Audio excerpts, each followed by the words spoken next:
Revelation 14 shows end-time believers keeping the Sabbath, the last book of the Bible, the final warning to humanity, the closing chapters of Earth's history, and in the thick of it all, God's final message points to the Sabbath.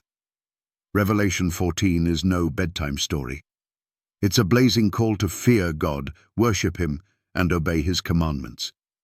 It slices through religious confusion and exposes man-made traditions for what they are, counterfeits. Let's open our eyes. Let's read the text. Revelation 14, 6-7. Thunders with a global warning. Fear God and give glory to Him. For the hour of His judgment is come, and worship Him that made heaven and earth and the sea and the fountains of waters. That's not poetic fluff.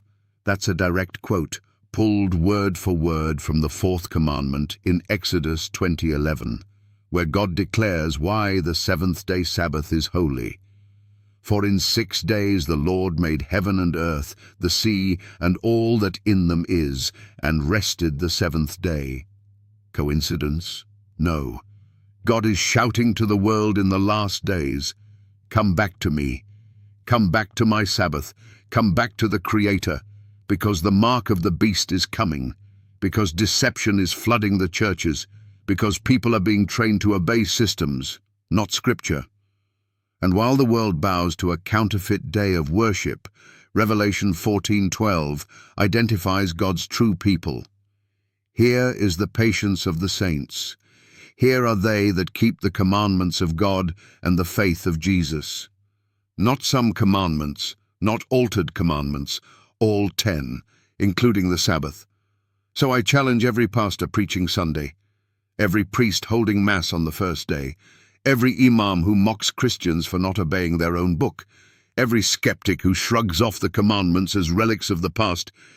How do you explain Revelation 14:12? Why is God praising a people in the last days who are keeping His commandments if the law was nailed to the cross? Answer this.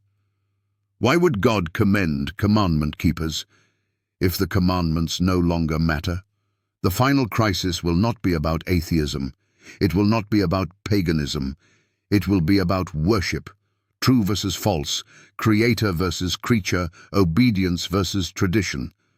And at the center of it all is the Sabbath, the sign that you worship the Creator, not man's invention. You think this is legalism? The devil wants you to think that, because he knows the Sabbath is the seal of God's authority. In a world chasing signs, wonders, and celebrity preachers, God is calling for obedience, not popularity, conviction, not comfort, reverence, not rebellion. Revelation is clear. The saints are commandment keepers, and the only commandment the whole world forgets, avoids, or changes is the fourth. Why? Because the Sabbath exposes the counterfeit system. It reveals the beast's mark. It draws a clear line in the sand. Who will worship the Creator, and who will follow the creature? The Sabbath is not just a day.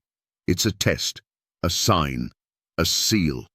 And in Revelation 14, God Himself declares, my end-time people will be Sabbath keepers, not Sunday worshippers, not tradition keepers, not excuse makers, but commandment keepers. So here's the final challenge. If you're not found in Revelation 14:12, then where do you stand?